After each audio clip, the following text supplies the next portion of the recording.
the planning phase, or was this planned to fail? Was there a scandal that was planned and we didn't know about it? Let's talk about that as you SMS us, of course, on 21222. Tweet us at K24TV. We have a couple of tweets coming in. Phil McLeod saying, good morning. I'm sure they won't lower any of the standards for any reason on this particular issue. Let's just hope they get the right interns for the right jobs right there. Probably the government will get it right this time round. Yeah. Ogola Mwavali, sometimes I think they put too much pressure on Kibra candidates for MP. Let's just give them a break. Let them be themselves, and they cannot do what Ken Okoth did, but what people of Kibra want is the best of what whichever MP who will get in can deliver. So we don't want another Ken Okoth. We'll never have one of those, but we want the best person who can take this job forward. A sentiment brought in by Ogola Mwavali right there. Keep your sentiments coming in at K24 TV. Let's move on now to the Daily Nation's front page. Huge discrepancy in counties with some ward reps earning 3 times more. MCAs taking home up to 25,000 shillings per day in a country that, we've spoken about the issues affecting us. We know how debt is affecting us. We've seen how companies are laying off staff all over the place. So clearly, all our economic indicators saying that probably we are not in the right trajectory. Yet we have a certain group of people who are literally laughing all the way to the bank. Best paid in terms of counties, we have MCAs from Narok getting close to 765,000 Kenya shillings a month. Nyamira on that top 5 list at number 5 with 691,000 shillings a month on that particular one. Least paid, Bungoma, 270,000 on the bottom end of that. And you look at all of this right now, and we ask ourselves, what they're doing isn't illegal. Even SRC is saying this, in terms of adjusting the salaries isn't illegal. But in terms of leadership, in terms of your conscience, in terms of what's going on in your very county, Honorable Onyonka, yes, how do they justify this? Because I'm sure even in your own area, you speak to your MCAs in the county. Yes. How do they justify, increasing their pay as they can see people are losing jobs and can't put food on the table? I think for me, the point I'd rather handle is very simple. How do we rationalize what we, who are in the political class, get paid, whichever positions we are holding? In other words, at least for a change, you realize the story has nothing to do with members of parliament. We are always being bashed about the amount of money that we are being paid, how some of us don't even sit in the committees, but we are paid the money, and how we are making these fake trips abroad to go and benchmark nothing. Right. All these things, for me, I believe this is something that leadership needs to sit down and deliberately discuss and agree as to whether the public can actually accommodate the amount of extravagance and the way we are mishandling ourselves in terms of the amount of money that we are actually giving ourselves, because the public is going to become very angry, slowly but surely. At some point, it is going to reach a point whereby the members of public will say, we're just sick and tired of you. That is why Punguza Mzigo was so popular. Right. Because Kenyans were not looking. It is just recently that you find that people have started discussing what Punguza Mzigo was all about, the merging of the county, the wards. A story like this legitimizes what our court has been saying. I mean, people are just going to say, you know what, yes, maybe let's just have one MCA. So that even if he's given that 750,000 shillings a month, at the end of the year he takes home 10 million, at least he's only one. Right. All right? Whereas there are some wards now which have got 8 MCAs. There are others like in my place where we have 5. So my feeling is that we need as leadership to be very sincere with ourselves. Yes, there are issues, there are arguments we have made, how our money, in fact, is not enough. We are giving money to funerals, we are attending weddings and that kind of stuff. The truth is, the public whom we serve is unhappy. The economic times are not the way they were 7, 8 years ago. If you come to where we are right now, we have just removed our cap on the amount of debt the country can get into. Right. In the last 5 years, 6 years, this country has actually spent 5 trillion shillings of debt money. And yet that doesn't seem to worry the leadership. At some point, the ship is going to tank. At some point, the people who are leaders, who are members of the country, Senate members of parliament, the governors, the senators, we have to face the reality that we are not going to be able, next time, if we continue the way we are going, we are already going to be at 10 trillion. All right, which is going to be 90% of the GDP ratio. Now, what happens when we are going to be at 100%, which means actually the country is insolvent? Right. Where are we going to get the money? Are we going to print the money? It's an interesting issue you bring up there, because not only are we talking about now the debt ceiling being raised on that also, but just the recurrent expenditure we have. And you're looking at the MCAs, in essence, are supposed to be the check and balance. Who balances the MCA's moves? Because you look at a situation where they hold everybody ransom. And we said that very many times on this particular show. They'll hold the governor ransom if he doesn't give them what they want. We've seen what has happened right here in the county of Nairobi when it comes to the speaker. MCAs rule the county. How do we bring them into the fold and check what they do? I think, this morning, I think we're also talking about very depressing issues. This country, people equate leadership to money. And the MCAs didn't go there to provide service. That's why when they were told, you're going to lose positions in Punguza Mzigo, Punguza Mzigo was the rational thing to do in this country. A country that means that it has a future. But we live like we have no tomorrow. Everybody just grabs it. But one of the things that has to happen is that we need to sit back. Because it has also been shown from the top that each time you want money, it's about spending. All the arrows about productivity in this country are pointing down. And I don't know when we talk about GDP, you cannot call a GDP that is debt-driven. We go to all the critical sectors, are down. Look at the tea thing that was the only crop that was standing out of the many things that have collapsed. It won't, I'm not a prophet of doom, but I don't see it going in another 5 years as one of the critical areas of the forex earnings. All other things, tourism is down. I don't think even the few barrels from Turkana, maybe we are banking on those few barrels from Turkana, but the oil, a country can never grow in an oil economy. We had any country that takes its economy and industrializes, starts from the primary thing, which is agriculture. Then you do what we call value addition. We are not putting money in the thing that brings us the money. And we are busy borrowing. When I don't know, these political sideshows, when the MPs were passing, this again I go to Parliament, were moving the ceiling, the borrowing ceiling. What was going through their minds? Oh, the person who brought it to Parliament, what was he thinking about? When I saw that, I said, we are probably going the Greece way. We have a few islands, I think, that we might have to auction. But after we've auctioned the few islands, what next are we going to do? We've got to think that there's a time we are going to tip. And let's not take everything that we do for granted. We cannot lead a country that is morally deficient, a country that is structurally deficient, and everything is just going by the grace of God. Because unless we begin to fix this greed, this wastage, then we don't have a country. And that's a question, Mr. Busiri, how do we begin to fix it in the sense that even if me with all my greed get to the office of MCA, all I know he'll get is 100,000 shillings. How do we put that balance? And not appeal to my integrity and my virtue.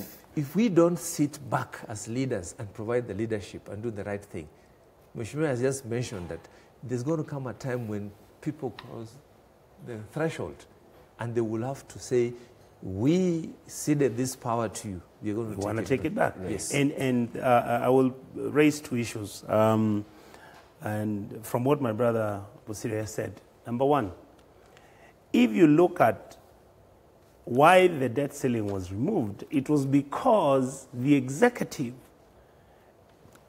desperately was raising the issue. And in fact, even when everybody has criticized the move, there was actually a positive argument to that, hoping that it will work, that this explanation will make sense. The explanation was very simple. Money was borrowed from the international market, particularly from the Chinese, at interest rates of not less than 14–15%. Now, in the international money market, the interest rates are at 0.5 and 1%. So our country has gone back to discuss with the IMF and the World Bank to renegotiate so that we have a capacity to actually buy out our bad debts through the IMF and World Bank, because we will be now getting money from the IMF and World Bank at about 3%. So that, in other words, if we took the money from China at 14%, and we are now going to be given money from the IMF and World Bank at 3%, it means we are actually going to save 10% of the trillion, the 5 trillion that we've borrowed, which is a lot of money, and which is that interest, you can never pay it. That was the first argument that actually the executive made, and I'm in the budget committee, and we really had an excruciating disagreement. But again, the truth is Jubilee has a majority. Right. All right. So they managed to get the numbers. But that argument was brought in. The second question is, the second issue which was raised is that, yes, there are certain fundamentals which are in place, and the fundamentals are good. I'm sure you've had this argument that our inflation is down to about less than 10%, money supply is being managed by and controlled by the government effectively, and we are having economic growth is at about 5.6%, and therefore, if we do not continue spending the money, and we do not have money coming in from some source, which then generates and creates a multiplier effect, there will be a slowdown, and employment will increase from the 21% where we are, it might even reach 50%. Right. Like my brother Busire has said, this debt only makes sense if you deal with the fundamental issues of basic economic growth and what is called international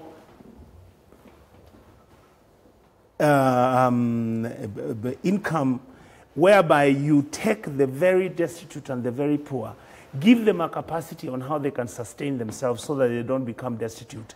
Look at your... But even as you say that, Honorable Onyonka, I want to come in on this because also we're talking from the point of view of having an executive wanting this to be passed through, yes, hoping they'll do the right thing. Yes. But we've seen how the executive has worked severally. Yes. We're still waiting for them to bring the contract in terms of what happened with, for example, the SGR. That is true. When it comes to good faith, yes, they haven't exactly exhibited that between executive and legislator.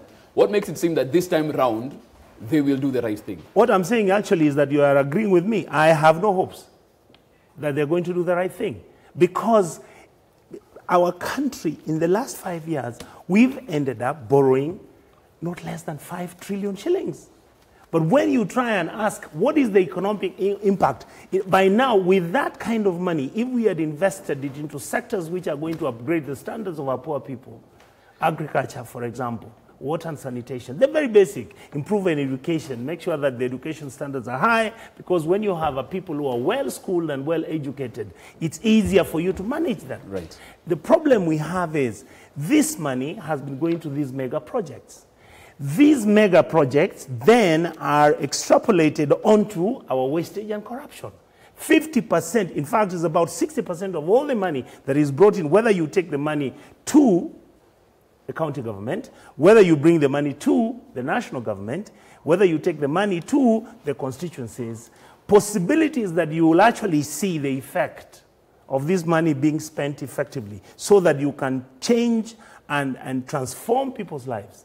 Those possibilities are zero. Honorable Onyonka, that actually serves as a perfect segue to get into what we want to discuss also this morning. But as I do that also, let's welcome Ndaragwa MP Jeremiah Kioni. He's also the chair of the CIOC. Morning, sir. Morning. Karibu sana. My apologies for coming in after Onyonka. Apology accepted. And as Honorable Onyonka was saying, he's given a perfect segue as he spoke about mega projects and how that has also been a conduit for a lot of corruption happening there. Let's talk about one mega project that's still in the focus right now, the SGR. Being commissioned today from Nairobi to Naivasha, but where it started off in Mombasa, all is not well. Protests have been happening daily. Government talking tough about probably even banning these demonstrations and making sure there won't be a rally, an alternative rally on Mashujaa Day, but they're not addressing the issue because all of this is stemming from the fact that the directive given from that particular port that everything shall go on the SGR and other truckers won't use the trucks is the issue. The CS had said that directive has been rescinded, but on the ground, this still hasn't been sorted out.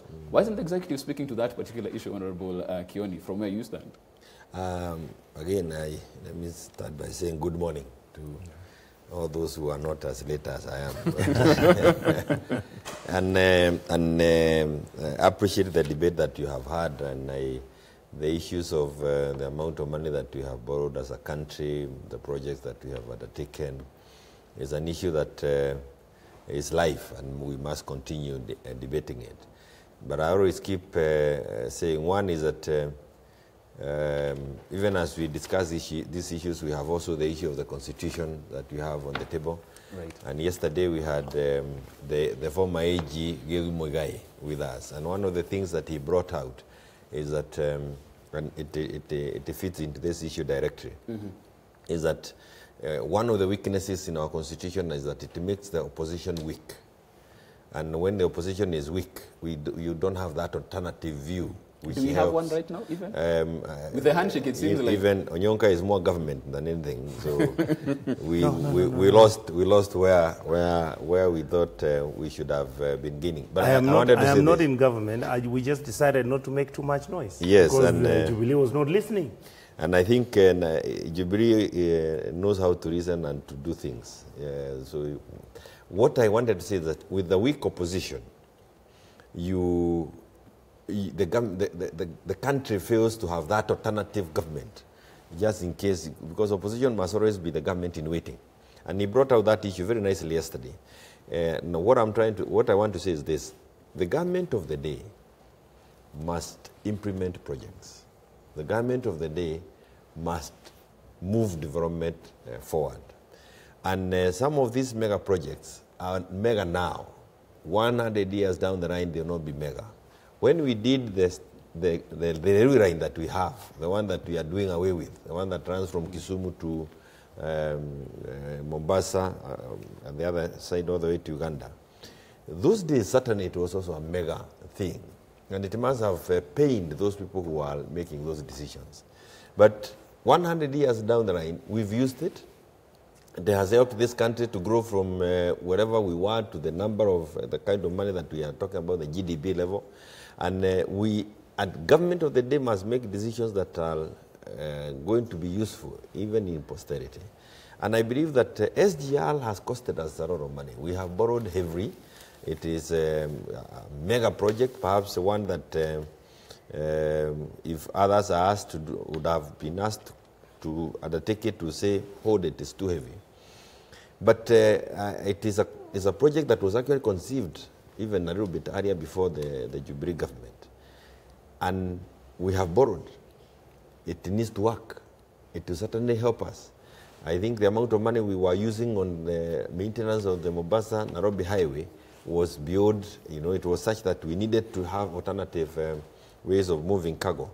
Going outside the country, you see even countries move, the cargo is moved through the railway line. Heavy cargo is moved through the railway line than on the roads. And the thing is this: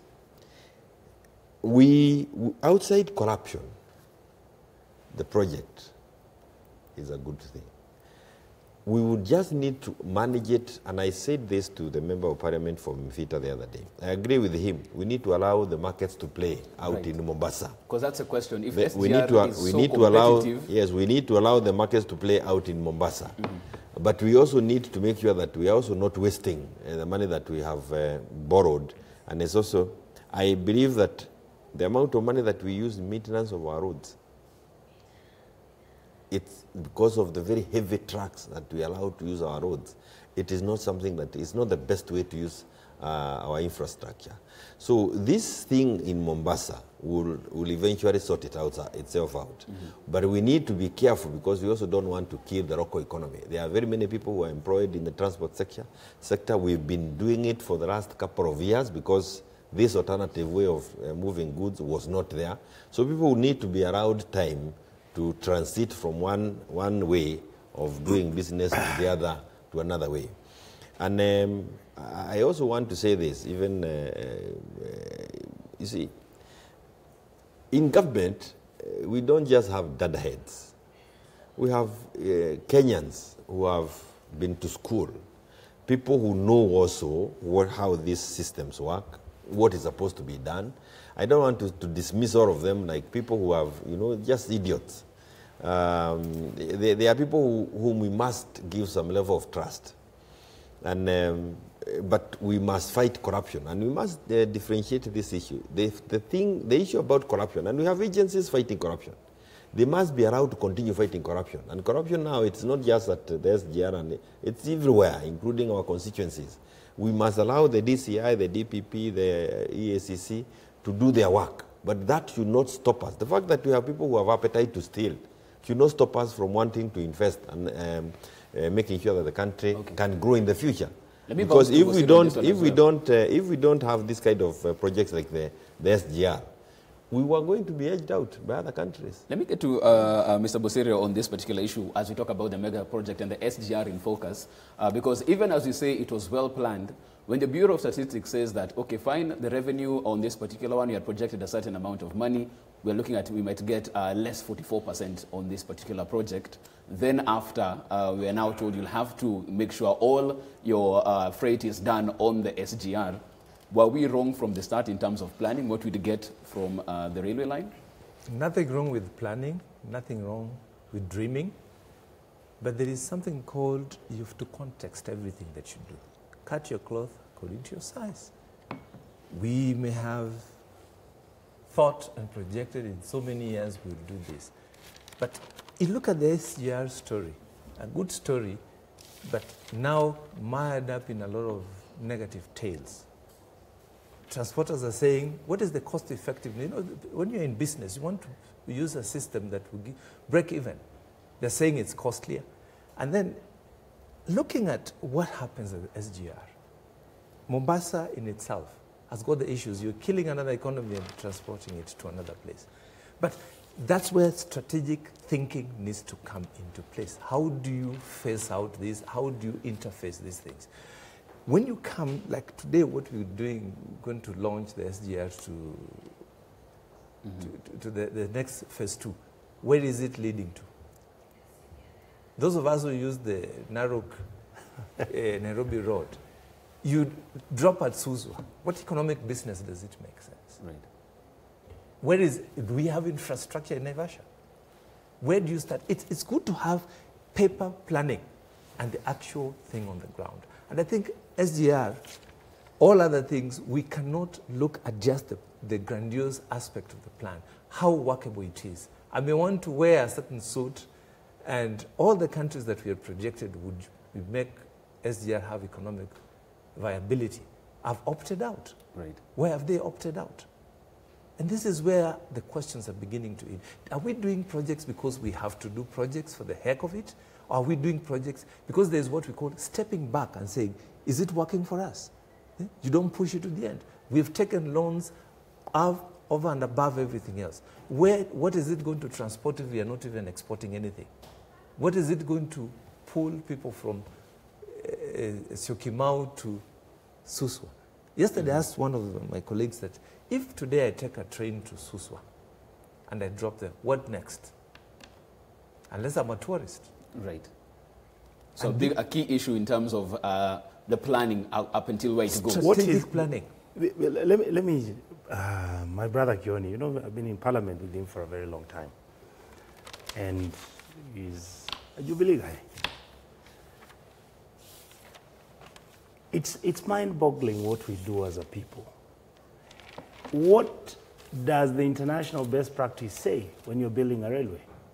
The reason why we were shifting from the old East African Railway, which was Kenya Railways at some point, was because, number one, we had to increase the speed. It makes logic if you can have a railway leaving Mombasa and it arrives in Nairobi in 2 hours, and it leaves Nairobi and hits Malaba in another 2 hours, then Kagame can come in and say, I agree with you guys, let's partner. Right. Number two, we have enough electricity. Are we together? We could have actually got an electric railway line to do that. Right? We actually have electricity, which we don't need now because we are at about, we are soon hitting the 4,000 megawatts. All right? To do the railway line, we needed 1,000. All right? We've done very well with geothermal and all that, and we have the capacity. Look at what Ethiopia has done. And look at what Tanzania is doing from Dodoma coming up. Those are our competitors. And yet, what are we doing? We have got a railway line which is running at 80 kph an hour. which is coming to Nairobi. Most probably it was just somebody, the best it can do is bring tourists who are going to ride in that thing called Madaraka, whatever it is. As Mr. Boside is saying, why didn't people sit? Yes, Mheshimiwa Kioni, I totally agree with you. There are people who are educated in government, and some of them are PhDs, and they're very smart. But who said smart people can't make mistakes? Who said a doctor who's highly qualified cannot have a malpractice suit for having operated on somebody who was supposed to have his kidneys operated on, and they operated on the brain? Honorable Onyonka, let's take a break at that particular point. As you asked that question, we'd like you to contribute as well as far as it's concerned. Was it a mistake up until this particular point? And if we are there, how do we rectify that? We also talk about, various appointments that have been made. Lots of questions being asked as to the criteria in terms of presidential appointments to state corporations. Talk about that and plenty more. And your views, as always, come in at K24 TV on Twitter or on SMS on 21222. Back with plenty more after the break.